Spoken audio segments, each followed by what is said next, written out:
이번에 오늘 3분기 GDP가 나왔는데 1.2가 나왔습니다. 네. 그 주식시장으로 따지면 어닝 서프라이즈 같은 그런 느낌입니다. 기대보다 많이 나왔다는 거죠? 의외로 경제적 숫자는 괜찮았습니다. 그 GDP 숫자가 좀 괜찮게 나와서 올해 우리나라 경제 성장률 1% 달성 가능할 수도 있겠다. 어쨌거나 가장 추운 시절을 좀 이겨냈다라는 네. 희망적인 이렇게 윗꼬리가 말 올라가는 모습을 좀 보여줘야 되거든요.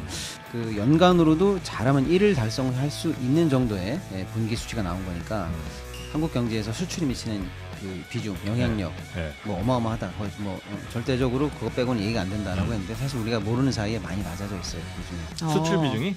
그러니까 근데 그 변곡점 이후의 세대를 이후의 세계를 어떻게 준비해야 되느냐 너무 좋은 얘기죠. 네. 이번 시간은 우리나라 국가의 경제도 고민해보고 우리의 미래도 걱정해보는 그런 시간이죠. 경제 썰전 함께해 주실 우리 박시동 경제평론가님 어서 오십시오. 네, 안녕하세요. 네, 허리가 많이 안 좋으시고요. 아니 허리가 안 좋아요 제가. 어떻게 근데 아직 젊잖아요. 운동 부족. 아니 앞으로 또 우리가 해결해야 될 일도 많고 살아갈 날들이 길지 않습니까? 네네네. 허리가 지금부터 아프면 걱정 제가 따로 더 안 해드려도 되겠어요? 골프를 끊어야 됩니다. 골프 문제일까요, 과연? 진짜 운동 부족이에요. 근육이 운동 부족이에요? 허리 근육으로 받쳐줘야 되는데. 근데 축구도 하시고 골프도 치시고 운동 축구하러 좋아하시잖아요. 가서는 입축구, 해설, 주로 다 진행, 패스. 그렇죠. 예. 네. 마이마이, 심판. 마이마이. 네. 많이. 자, 일단 허리 잘 보관하시기 바라겠고요. 우리 권순우 기자님 어서 오십시오. 예, 안녕하세요. 권순우입니다. 네. 우리 권 팀장님은 아픈데 별로 없으시죠? 예, 아픈 게 있으면 프로가 아니죠. 아 그렇죠. 네.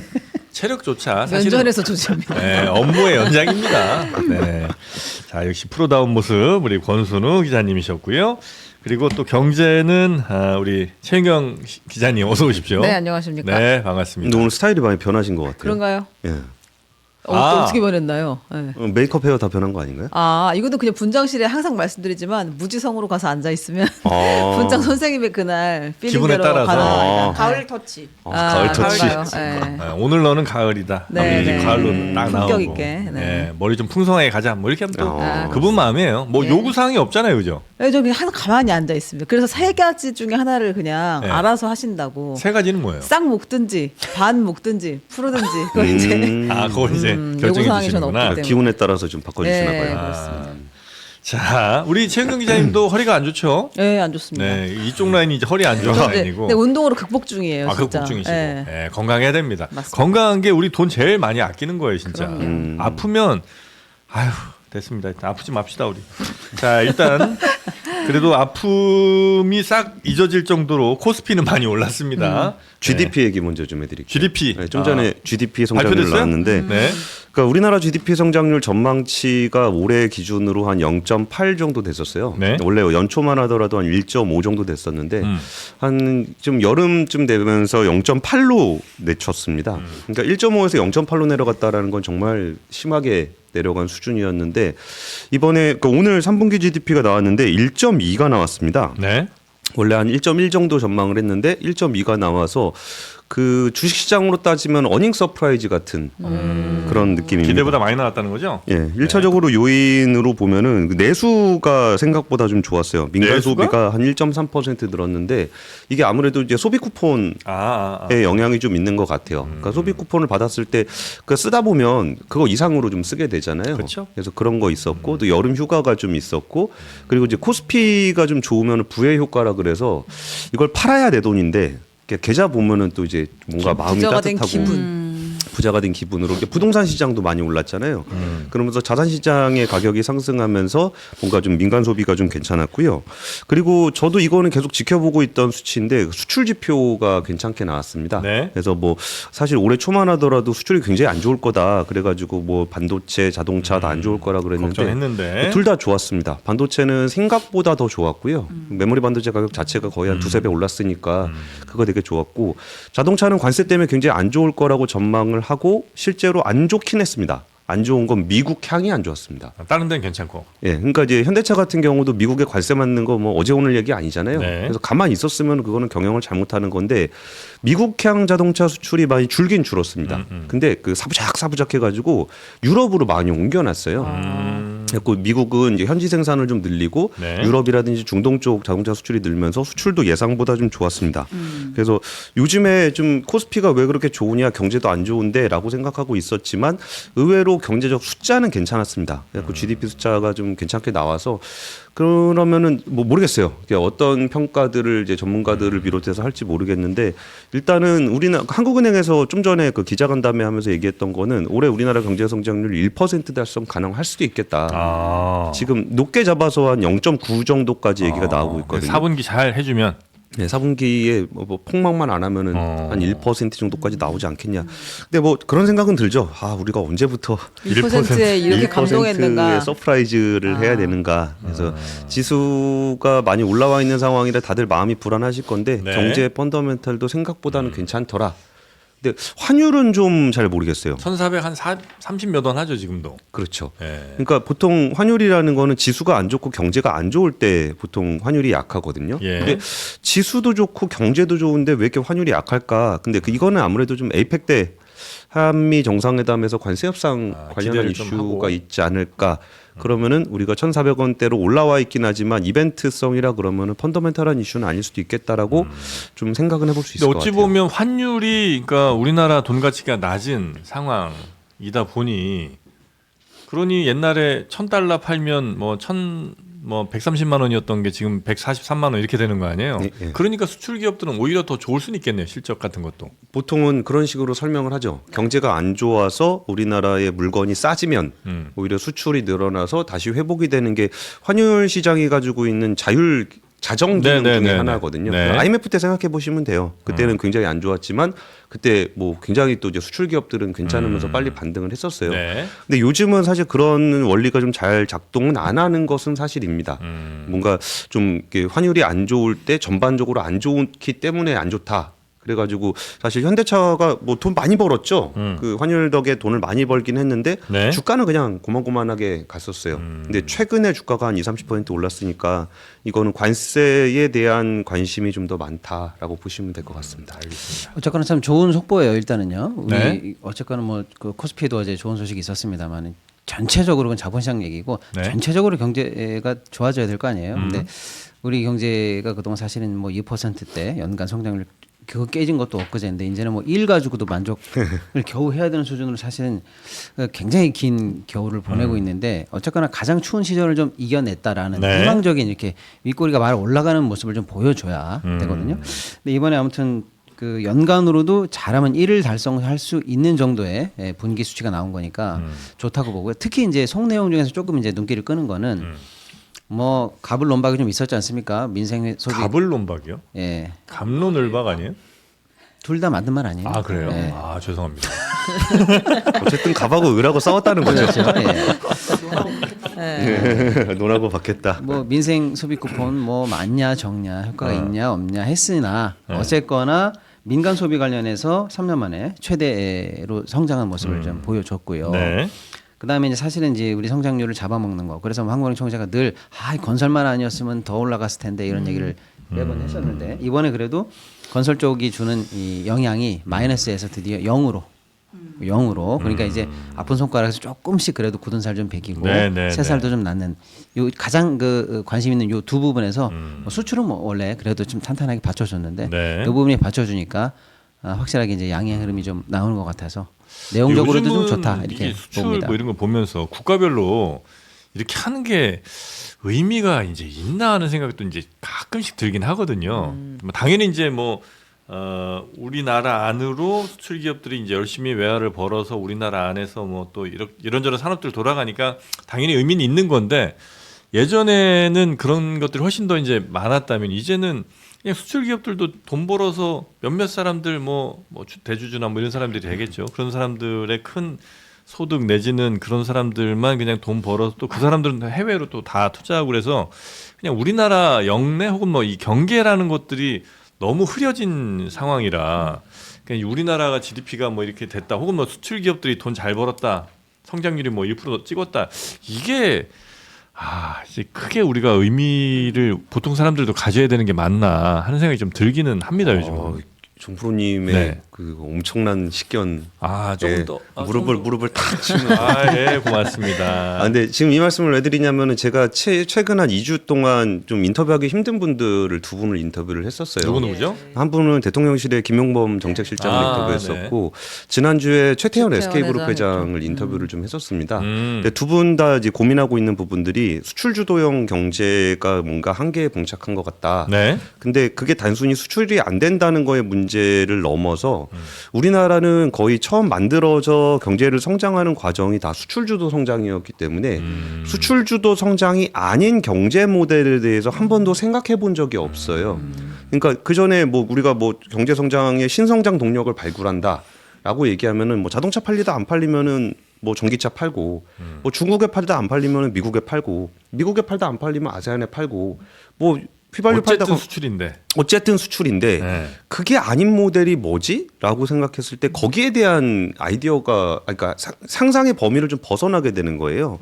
그래서 제일 기본적인 부분, 기본도 뭐 기본은 아닙니다만 제일 낮은 레벨에서 생각을 해보면 내수를 돌리려면 어떻게 해야 되는가라고 했을 때 우리는 벌어서 쌓아두는 것이 경제적으로 부자가 되는 거라고 일반적으로 생각하거든요. 기업 같은 경우도 마찬가지예요. 근데 최근에 그 기업 거버넌스 이슈들이 많이 나오는 요인 중에 하나가 그 수익률이 그러니까 돈을 벌었는데 수익률이 거의 안 나오는 상태로 그걸 끌어안고 있는 거는 문제예요. 그러면 이거를 어떻게 더 수익률이 좋은 곳으로 돌릴 것인가? 라고 한다면은 내부 수익률이 떨어지면은 주주들한테 그걸 돌려줘야 됩니다.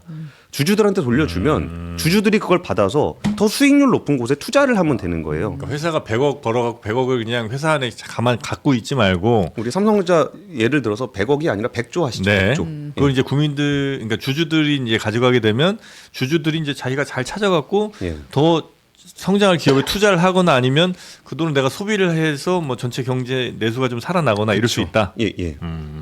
그게 가정에도 저축이 굉장히 많은 우리나라는 저축이 좀 많은 편이거든요. 네. 그거를 저축으로 이게 쌓아놓고 있다라는 거는 사회 안전망이 좀 부족한 나라에서 많이 나타나는 현상인데. 저축은 우리 최윤경 기자가 엄청 좋아합니다. 저요? 네. 아닌가요? 대출이 더 많은데. 대출이 많고 네. 어쨌든 안 쓰는 스타일이잖아요. 그죠? 돈을 안 쓰죠. 최윤경 기자는 안 쓰고 내수에 기여하지 못해서 항상 네. 죄책감을 갖고. 우리 신 기자님은 그냥 저축만 그냥 때려 넣고 있고. 네. 참 우리 경제를 생각하면 두 분 같은 사람들 때문에 안 돌아가는 네, 거예요. 크게 도움은 안 되는 것 진작에도 같습니다. 큰 도움이 네, 되는 그럼요. 아 그런가요? 네. 과소비 쪽이신가 또? 과소비는 아닌데. 그래도 나름 업계의 큰 손이에요. 아, 중요한 시민자님이? 곳에는 지출을 한다. 아 그래요? 필요한- 시금교. 필요한 곳에. 우리 기자들은 또 음주로도 꽤 많이 기여를 하고 아, 있습니다. 그렇죠. 술은 항상 삽니다. 네. 아 그러네.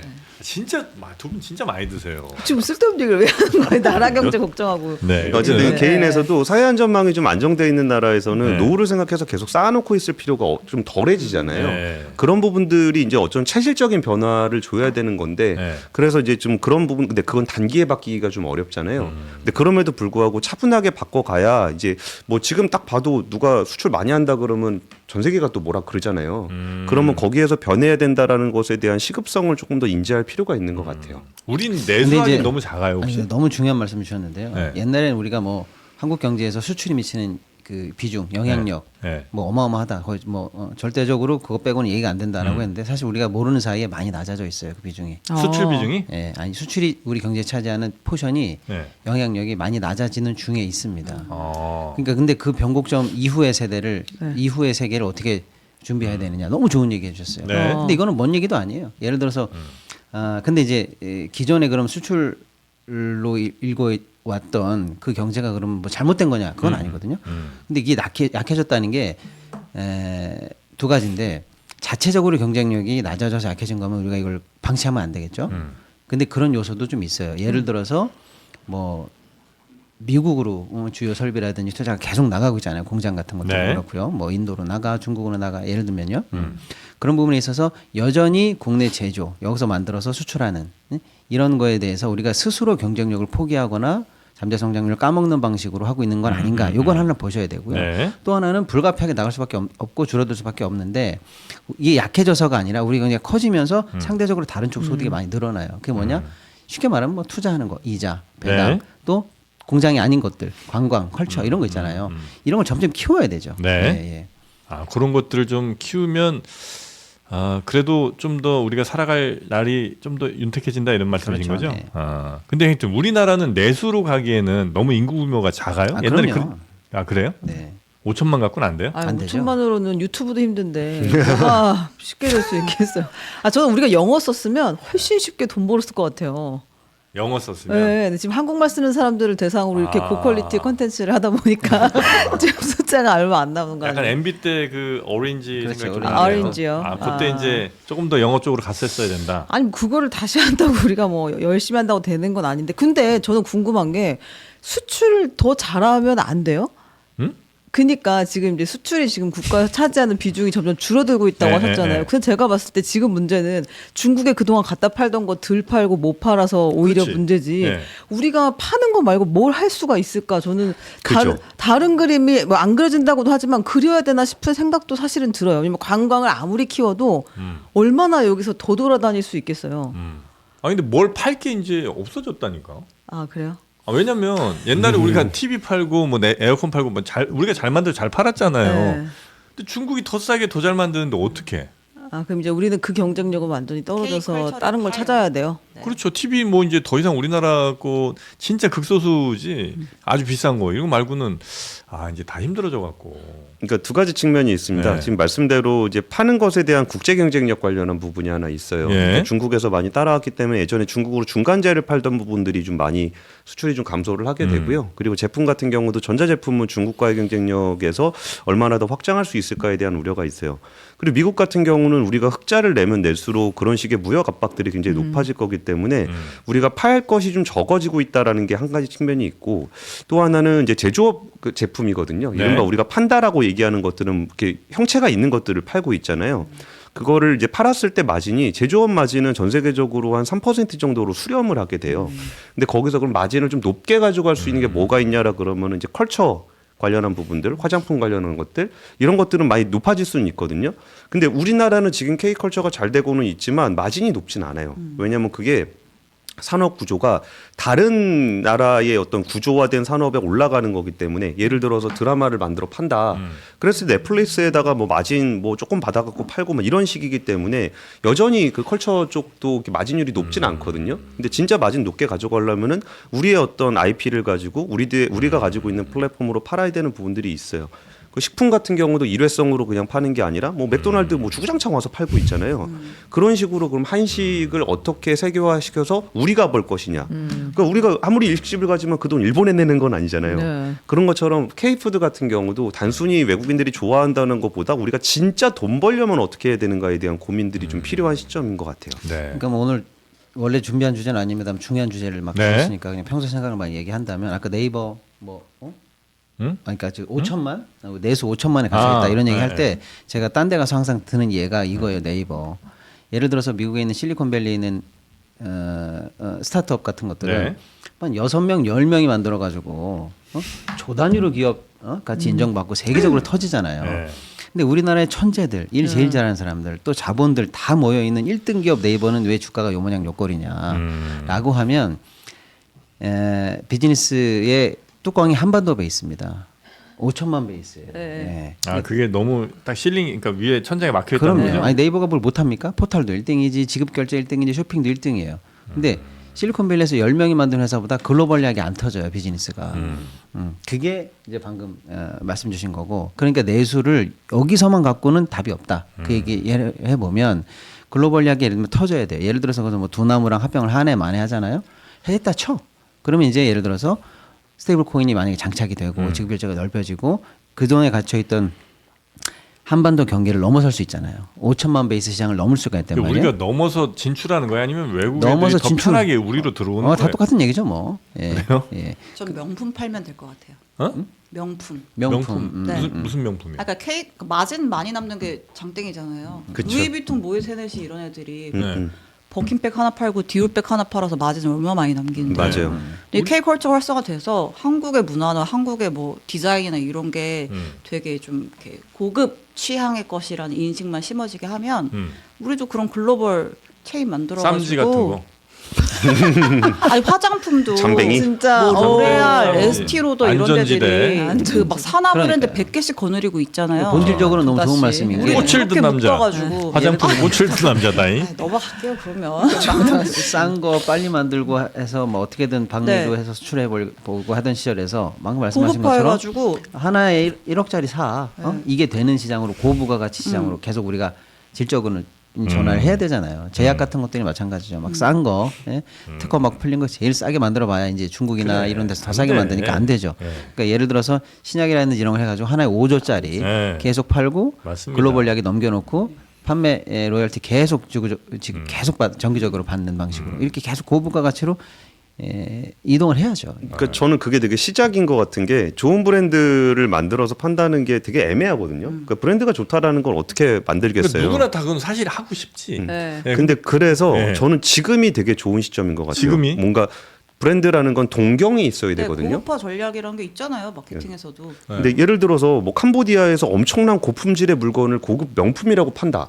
그러면 저희 별로 안 땡기잖아요. 네. 근데 그 정도로 그러면 이제 한국이라는 그 국가적인 브랜드들이 좋아졌을 때 한국이라는 나라를 관심을 두게 되고 한국에 대해서 굉장히 좋은 브랜드가 나왔을 때 한번 좀 쳐다보게 되는 측면이 좀 있어요. 그래서 그동안 못했던 부분들에 대한 고민보다는 네. 앞으로 할 수 있다라는 자신감이 훨씬 더 중요하지 않을까 싶어요. 이제 브랜드라는 게 사실 뭐 한순간에 생기거나 사람들한테 딱 이미지가 박히지는 않잖아요. 그죠? 맨 처음에 나이키 나왔을 때도 뭐 나이키 뭐 그랬지 뭐. 근데 이제 시간이 좀 지나면서 점점 이 켜켜이 좀 쌓여가는 것도 좀 있는 건데 스토리라는 것도 있는 거고. 네. 우리는 아직 그 브랜드 가운데 그 정도로 이렇게 좀 내놓을 만한 브랜드가 전 세계적으로 그러니까 문화적인 뭐 전자제품 이런 거 말고 그런 게 좀 있나요? 침묵.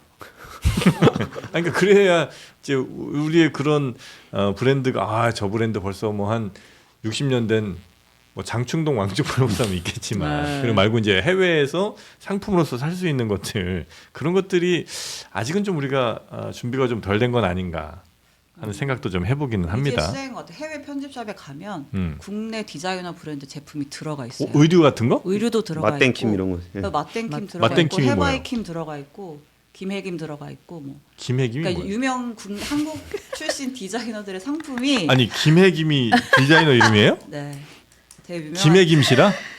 아니, 그리고 김해김이라고 있어요. 저는 정프로님 반응이 굉장히 좀 맞다라고 생각이 드는 게 김해김. 해외에서 잘 나가는 우리나라 화장품 브랜드들 좀 정프로님 거의 모르실 거예요. 김은 성경김 아니에요? 지도표 성경. 어허. 그래서 요새는 곱창 뭐 도- 조선미녀라든지 뭐 이런 브랜드들이 네. 오히려 미국에서 지금 미국 수입 화장품 1위가 한국이거든요. 아 미국에. 예, 예. 네. 원래 1위가 프랑스였는데 이제 한국으로 바뀐 네. 지가 좀 됐습니다. 거기가 지금 이제 아까 그 브랜드 얘기랑 연결되는 건데 정말 내가 원하는 워너비 브랜드라서 그렇게 된 거예요? 아니면 야 가격 괜찮고 지금 보니까 한국 뭐 애들 이렇게 찍어 바르는 게 훨씬 더 이뻐 보이던데 요 느낌으로 해서 지금 가는 거예요? 두 축이 다 있어요. 맞아요. 고급화 전략도 해요. 아 그래요? 네. 미국에서도? 네. 그럼 예를 들면 무슨 샤넬이나 뭐 그런 거랑 비슷한 느낌으로 가는 LG 친구들. 생건의 매출을 끌어올렸던 게 한정 중국에서 팔 때 후가 있어요. 후가 후. 있었죠. 후 크림이 한 통에 50만 원씩 해요. 에? 그게 중국에서 불티나게 팔렸어요. 한 통에 50만 원? 이렇게 든 영양 크림이. 무슨 영양제를 얼마나를 넣는? 아니, 갑자기 우리- 이 주제가 너무 네, 좋네요. 그러게요. 돌아가시죠. 너무 많이 근데 여기까지만 하나 네. 말씀드릴게요. 예. 그럼 이렇게 동경하느냐에 대한 개념으로 봤을 때 오히려 그 MZ 세대들이 미국의 MZ 세대들이 우리나라 화장품 굉장히 많이 쓰거든요. 네. 쓸어갑니다. 근데 거기서 MZ 세대들이 동경하는 게 뭐냐라 그랬을 때 진짜 그 어른들 쓰는 그 명품 화장품 있잖아요. 꼰대 같다 해서 안 써요. 그러니까 동경의 개념도 달라진 거예요. 네, 뭐 야 네. 이런 거 쓰는 게 훨씬 더 힙하고 우리는 이거야라고 얘기를 하는 거지. 물론 돈이 없어 그런 얘기를 할 수도 있지만 그러니까 화장품 시장이 오히려 그쪽 시장이 사실은 없었던 시장이 만들어지면서 샤넬은 어르신들 쓰는 거. 네, 근데 동경의 개념이 그 MZ 세대가 또 성장을 하게 되면은 또 나이가 들어서도 이게 거기에 따라서 같이 브랜드가 성장해 그럴 수 가면 있죠. 명품이 만들어질 수 있다라고 봅니다. 젠틀 몬스터. 네. 선글라스. 엄청 사잖아요. 네. 외국 사람들. 우리나라 거잖아요, 그거. 네. 네. 하여튼 외국인들에게 선호하고 막 선망의 대상이 되는 우리 브랜드가 좀 많아졌으면 좋겠다 그런 말씀이신 거죠? 거기에 이제 김해김이 있다. 아, 그 진짜 유명한 디자인. 넘어갑니다. 김애예요, 김해예요. 김해. 김해김. HE. 진짜 그럼 김해김 씨인가 보네. 그 김수로왕 김혜진 네. 오. 아, 맞습니다. 그래요? 거부가 고개를 들어 넣어라. 그러면 그렇지 않으면 구워 먹으리. 구야구야. 이거 다 옛날 다 외웠는데. 예, 펄펄 나는 적개꼬리 암수서로 정답구나. 외로워라 이내 몸 뒤와 함께 돌아갈 거. 황조 갑니다.